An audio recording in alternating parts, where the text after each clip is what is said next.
Hey, today we are farming content because I am completely bone dry on ideas, and instead of going on the Reddit, I thought I would go to the actual Black Desert forum area and just kind of go down the list here and just see what piques my interest and what interesting or ridiculous topics we are going to go over.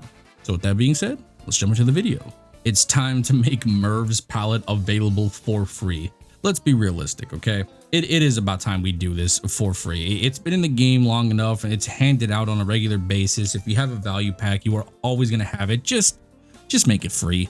Just make it free. No one's going to buy the Merv's palette alone. Just let players have customization options untied to a value pack. Come on now. Let's get this going, all right? Remove PvP from some servers like how Seasons does it. What the fuck? No. Okay, so let me go over this real quick. Okay, title: remove PvP from servers like how Seasons does it. Family, whatever. The suggestions. Let's come with my suggestion is very simple. Season servers remove PvP entirely from open world by disabling the active PvP button. Do the same for some of the normal servers too. Show which servers have PvP disabled with a little icon next to their server names in the menu. Then people who don't enjoy the threat of open world PvP don't have to worry. If it works for Seasons, it should work for outside of Seasons as well. Okay, so let me explain why this is a horrible suggestion and why it just will never work. So first of all, at least from a console perspective, the game is already minuscule as hell. And I mean minuscule as absolute hell. There is already a lack of PvP. Node wars and sieges are not happening, and I mean that in the most literal way. I've been trying to run a node war guild with Guido for roughly around 2 to 3 months now, and the ratio of good fights to no fights is really bad. We get almost no PvP in general. So maybe this makes sense from a PC point of view or something like that. But I just feel like Seasons already handles the no PvP. Just play seasonals. And on top of that, Seasons also is implementing new changes related to life skilling. So you can now life skilling gain benefits from life skilling on seasonals.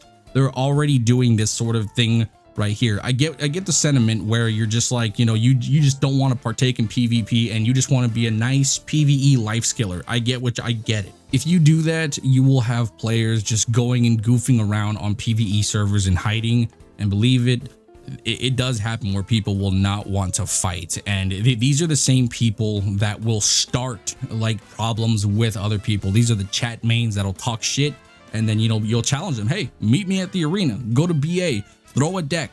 They won't. They will not do that. In fact, they will hide on these servers and pretend like they are just, this God's gift to this game, and pretend that, oh, I'll talk all this shit and, I'm about that life. And then the next thing you know, they're hiding in PvE servers where they can't fight. So no, fuck that. I'm not down with hand holding a bunch of babies. No. Grow the fuck up, play the game. And if you get killed while you're life skilling, I am so sorry for your loss, but just hit that respawn button there, bucko, and go back to your business. Unless you have made enemies, no one is going to sit there and repeatedly farm you and lose karma. Like what are you doing, PvPing on fucking Arsha? Or you're doing life skilling on Arsha? What's going on here? How is this a problem? I've been doing life skilling for years now since I got into it, and I've never once had an issue where I'm getting farmed at a Agris Step wolf spot. This has never happened to me under any circumstances, nor have I ever gone out of my way to farm someone there and go red. Unless I am life skilling on Arsha, which I happen to do quite often because nobody really does it. And if somebody does walk into my rotation, I have my main parked right there, and I just fight over the spot and kill them until they leave. This isn't a problem. I don't know where you're getting into these issues or how you're having problems from PvP where people are just walking up to you and dusting you on sight. But unless you are some asswipe that is always talking shit in chat, you should almost never have really any problems from a PvP player bothering a life skiller. This is something that just doesn't happen. I don't know what the hell's going on here. And I guess I want to read this kind of reply here where this guy's like, I agree with you, but then you must take into consideration that there is no risk and there's less reward. In what way? Okay, first of all, there is no large reward of doing life skilling outside of a safe zone. Yes, I imagine you're going to talk about fishing outside of safe zones. You earn more because the spots are more populated with fish and you're likely to get more and whatnot, and you life skill on Arsha, but there's a buff where you have like rewarded for taking risks. It's like these are so negligible in the grand scheme of things where it does not actually make a difference. So like literally I have people in my guild that are nothing but PvPers, but I shit you not, they have built their entire 690 gear score off of pure life skills. And if they can do it, you can do it. This makes no sense at all. Please stop forcing PvP. What the fuck is going on here? What is it, Baby O'Clock? Well, why is everyone talking about this? Please consider ending forced PvP at level 50, or at least include a way to stop the annoying pop-up message about leveling to 50. I know I speak for many players / customers who enjoy PvE only. You are catering to PvP with the new dungeon. How about throwing PvE players a bone? If you're a player who agrees with my suggestions, please consider voice. What are you talking about? Did I miss something where PvP in a dungeon is a thing? Like I just started doing the dungeons not that long ago, like Bolsakrakia and Valmakia. I don't know any. What is this person talking about? What the fuck? In what way is PvP being catered to with a dungeon that is a PvE kind of thing? I don't understand this at all. Maybe somebody's here got a whole thing here. Sadly, it will never happen. Players will asking for PvE servers for so long, they just stick their fingers in their ear. Okay, yeah, whatever.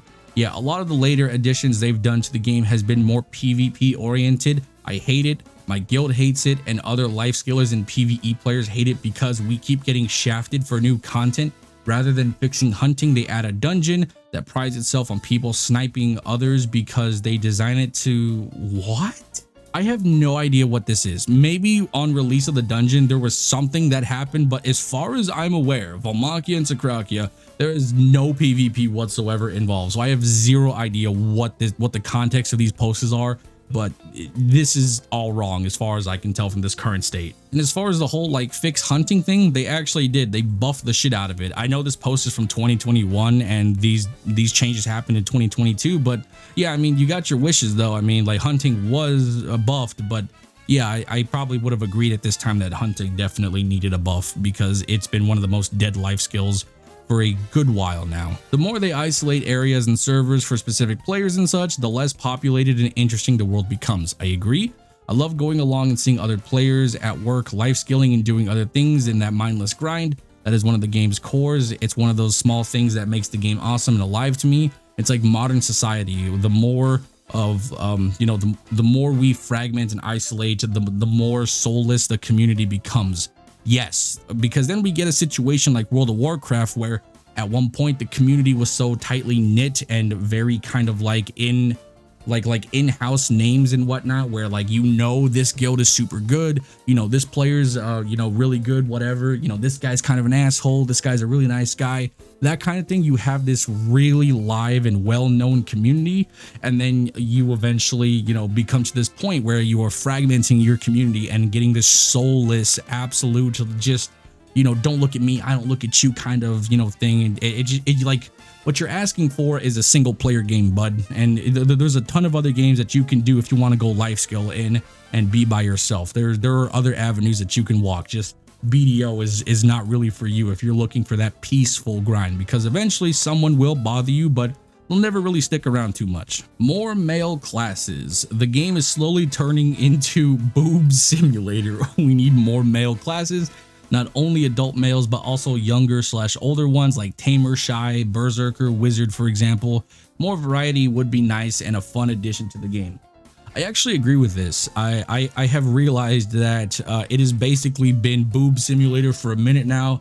It was like Corsair and then Sage, or was it Sage come before Corsair? I don't remember. But like I think the most of the characters that have been released are mainly female. I think Hash and Sage are the only male ones to be released as far as I'm aware in the slew of other released characters.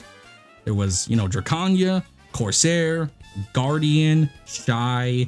Yeah, I mean it's pretty much just females across the board. Yeah, that's kind of ridiculous. What the fuck? Can we get some more men in here? All right, can we get some more men? Maybe some femboy options? You what? Reduce the weight of scroll pieces stored in the central market warehouse. I actually agree with this because I am an avid scroll runner here, boyo.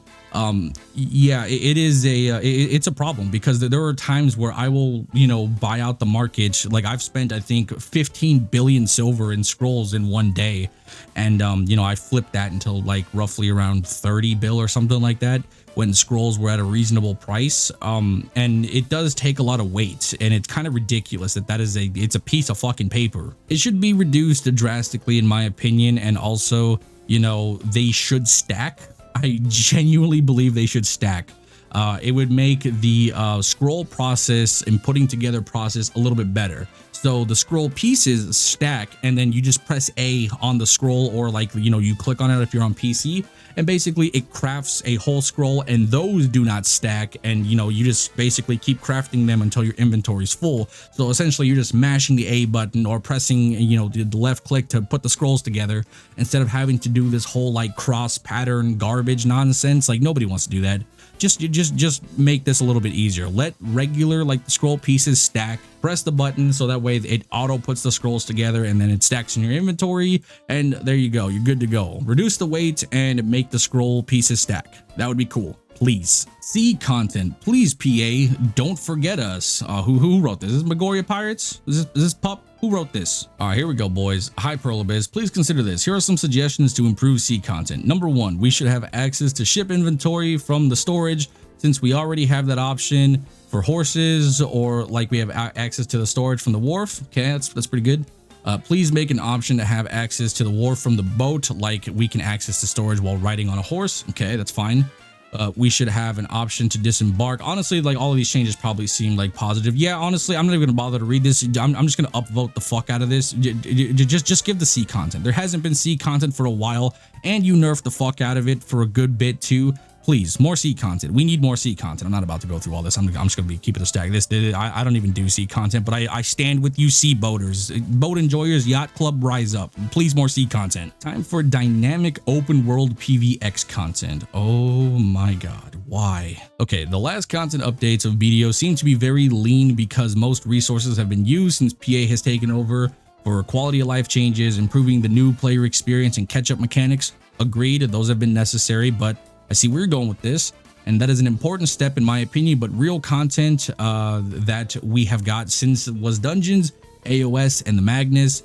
Do not get me wrong, especially Arena of Solar is great. It is obviously a lot of fun for many players, and that's the most important thing. Also, Magnus have a lot of players that enjoy this kind of like solo storytelling content, but I'm convinced that every instance devalues the open world. So I would like to see open world content. There is so much that could be added that many players can enjoy. I agree with this 100%. I think with the release of Arena of Solar, I believe that the open world has actually suffered immensely because everyone's getting their PvP fix from like AOS. Like if you want a PvP, I'm not going to go grief some grind spot. I'm just going to, you know, queue up for AOS, and, you know, that fixes the small scale, and that kind of devalues open world a little bit. So this person makes a good point. Improves the open sea content, included the ships. The only reasons why players go to the open sea that I know of is for Vel or to barter, for example. Add hidden treasures that are on the sea floor in shipwrecks besides the quest treasures. Some of them, they can only be found with the help of treasure maps. So a little kind of, you know, taking inspiration from Sea of Thieves. I kind of like that. That wouldn't be bad. Sea content is always welcome. I'm gonna skip this because I think that's well said enough, to be honest. Sea content needs to be more. Add this especially for PvP mode. For trade returns, 20% more profit if you sell the goods successfully. The players who attack you lose karma points as usual. There is a risk versus reward for both the trade runner and the attacker. Okay, so like what? Let's see here. So basically, for maybe if you trade on Arsha servers, you can rob traders, and if that would actually be interesting, because then what you could do is you could have like a trade caravan kind of situation, you know, like maybe a trade wagon from your guild, and you can do it for guild funds, you know, kind of like, all right, we're gonna do a trade thing, and they kind of, you know, a little secretive kind of thing. And basically it would make people like kind of sit the roads and like do ambushes and whatnot. And then maybe you have like guilds merc for you, and you're like, all right guys, we're gonna do a trade wagon. I'm gonna need, I'm gonna need all my hitters there. We need to escort this, and if we successfully escort the wagon to X point, we get a large portion of guild funds, and all the participants can get a payout as well. And if the attackers are successful in breaking the trade wagon or stealing the wagon or whatever the mechanic would be, they get a percentage of what is in there. So that way nobody fully loses, but if the attackers are successful, they take a percentage of the money for their guild, and that's why they're attackers. And then the people that are moving the trade wagons, they still get money, but it's much less than they would if they successfully succeed in the trade. That would be a very interesting kind of mechanic. I kind of fuck with that. That's a very good idea, and I added my own little spin to that. So that's actually pretty cool. Add the goddamn bounty hunter system so I can roleplay as a sheriff. This is a good idea. It's actually on Global Labs. Like literally it is on Global Labs. How this isn't a thing yet, I have no idea. Please, Perlibus, please. And this fourth one, I am going to completely skip past because we are short for time here, boys, but I'm sure it's a good idea. If you want to read it, pause right here. If you want to, I'm going to skip and move on to the next post. Automatic worker stamina recovery. Yes. Please stop making me feed my workers manually. Like, why do I have to manually, come on now. I don't want to do that. The community has seen lots of quality of life changes throughout the year, and I think workers should not be left out. Personally, I agree. I think that that's a huge thing. I'm not even going to bother reading the rest of this, but like my take on this is automatic worker stamina recovery. So basically you put beer or whatever they eat in their respective like home storages. So if you have a bunch of workers in Valia and they have lodging in Valia, you put the beer or chicken or whatever you put in the storage, and that automatically feeds your workers, and you just have to put them in the storage so that way it continues to auto feed them on a regular basis. That would fix everything, and I would prefer it to be that way. So please, PA, upvote on this one. This is a good one too. Class balance, iframe discussion. Okay, here we go. We'll probably end on this one here. So developers and BDO community, my aim for this post is to promote what I believe is fair gameplay in class balance. I understand that mine and each person's perspective likely has a bias, but hence the reason for this to be brought up as a discussion topic. I believe that iframes and vulnerability frames were initially invented in games as means to combat PvE boss mechanics, often one-shot mechanics, which, that could be argued for like Dark Souls and things like that. So I see what you're saying, and I kind of see where you're probably going with this, but we'll see. At some point, this became adopted to PvP gameplay and has almost always been overpowered, which may primarily be due to network latency and slow-end user computers in the West, such as the United States. It has progressed even more now that players are able to use third-party applications to intentionally cause temporary lag/latency. Okay, I think you're reaching a little bit here with this one. Yes, these things do exist where you can, DDoS somebody and cause actual lag, but the amount of effort you would have to go to make this happen via like BDO in general, like you'd have to get them in an Xbox party, you'd have to pull their IP from Discord, things like that. So if that was going to be a thing, I mean, this is a bit of a reach in my opinion. Like this is more likely to happen on console than anywhere else. To their systems, which in turn causes lag, latency on the game, which can allow for a player to be in an iframe for an unintended amount of time. Regardless whether an iframe lasts for milliseconds or a number of seconds, it can especially be viewed as overpowered for PvP if you are able to constantly enter a fairly rapid succession, i.e. please nerf Sork, even though I disagree with that sentiment, to be honest. My request is that either every class is able to have a PvP iframe, which I mean every class pretty much does have an iframe, if I'm being honest. There's almost no class that doesn't have an iframe as far as I'm aware. However, the amount of use you get out of said iframe, like for example, Zerker's iframe is basically negligible, so I get what you're saying. I will add, just for context, that I also think every class should have self-heal, a block, have a grab, have a knockdown, have a float, have a stun. Some of these I agree, and some of these I disagree, because at the end of the day, I think that BDO boils down to kind of a role set game, something like Overwatch, Paladins, etc., where they have roles. You got witch, casters, wizards kind of thing. Their role is to be kind of support / kind of AoE focus damage kind of thing. Then you have like, frontliners like, Guardians, Draconias, where they have a lot of super armors and frontline presence, and I think if you add all of these things to every single class, it removes certain class identities, and I think that can be a problem. But that's just my 2 cents for that. Then let's move on down here. So I'm of the opinion that normalization does not take away from class/character individuality. I disagree immensely. I really do, as the entire aesthetic, movability, animation, and skills of the classes remain different enough. But the thing is, though, is like that's what makes like certain things, like if every class has a self heal, what is the need for a caster heal? Like sure, like they can, you know, that's having an extra heal that they can hold on to, it's less needed. And what is the like severity of this heal? Because there are classes that do have heals, but they, you know, like Zerker, for example, we have like 3 heals. So like what the fuck? Like we have a Rabam heal, we have Fearsome Tyrant, we have Roar, we have I forgot the other, we have like 4 heals. So what is the purpose? Like it just kind of seems to be like an issue. And then every class have a block.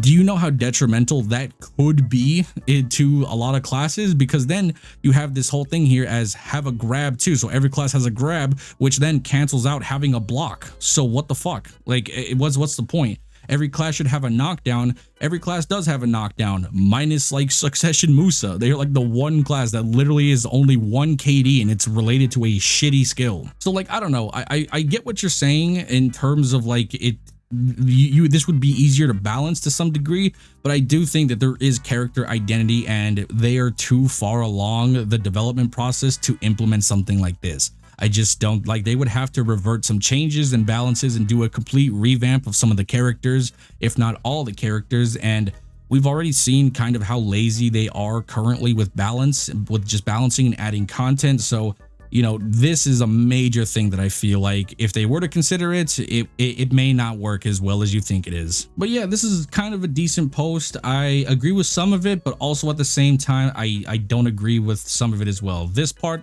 you can axe this part, but I do feel like the iframe thing is kind of an issue where there are some classes that have really reliable iframes and some classes that just, you know, they have it, but it's not really useful or very reliable. And latency and performance of the game can definitely impact how these iframes are used. So yeah, maybe less iframes and more, you know, better functional game, and iframes won't be that big of a deal. But yeah, I think that's gonna be it for today's video. It was kind of interesting to go through some of these feedbacks and whatnot. Kind of puts a little spotlight on some of the good ones and bad ones here that maybe if PA ever tunes into a video, maybe they notice something they want to expand on. So I'll probably do more of these because I think these are fun. But yeah, I'll talk to you guys in the next video. Bye bye.